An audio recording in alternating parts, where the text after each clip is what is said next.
Things that make you go, August 1997, Bellevue, Washington. Evil ignored thrives. You can't play dirty pool and expect everybody else to keep playing by the rules. First comes knowing who you are. Next comes family, community responsibility, and giving away your power. Then your place finds you. When we focus on men's issues and female sexism, feminists accuse us of being one-sided. When women focus on women's issues and male sexism, a growing number of men backlash by accusing them of being one-sided. We can do better. Note, 19 years later, I consider MGTOW to be the most moral response. Mae West said that when a woman goes wrong, men go right after her. True, but it goes both ways. The relationship between the sexes is symbiotic. Isolated from family, cut off from a real community, the lone couple is inherently unstable and vulnerable to disintegration. As Camille Paglia points out in her book Vamps and Tramps, the only traditional family is extended.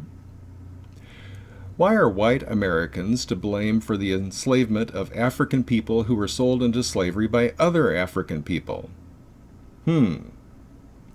Naomi Wolf thinks women should not only have the freedom to slut around with cads, which they already have, but the right to be loved, respected, and swept off their feet by the dad of their choice.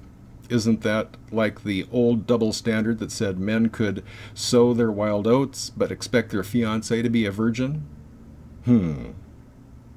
If white Americans should apologize or other compensate black Americans for slavery, then shouldn't black Americans thank and otherwise compensate white Americans for the undeniable benefits all Americans enjoy over living in other countries and the majority contributions white Americans have made without ignoring or denying the minority of contributions black Americans have made in engineering, manufacturing, and so on?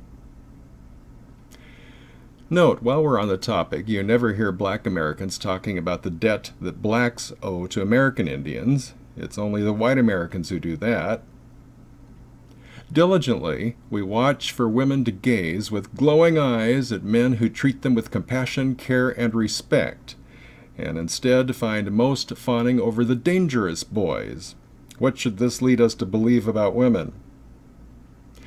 Is it appropriate to acknowledge? It is appropriate to acknowledge white American racism, but are we to ignore black American racism toward American Indians? Or the racist animosity between black Americans and Korean Americans? If female dock workers are paid the same as male dock workers, then why does Labor and Industries expect employers to instruct female workers to have their male co-workers lift and carry the heavier loads for them? When husbands do more than 40% of the housework, we're supposed to believe that's inconsequential. But when women account for more than 20% of the homeless, we're supposed to believe that's a national disgrace. Management thinks the purpose of business is to make a profit. Labor thinks it's to provide jobs. Human Resources thinks it's to employ Stepford workers. The rest of us just want to work and be happy.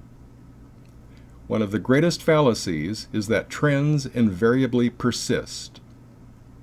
Think about that one. From China to Japan, Australia to Austria, wherever America's newest immigrants have come from, in most cases, their new home is far more open to immigration than their country of origin. For the Backlash at Backlash.com, my name is Rod Van Mecklin.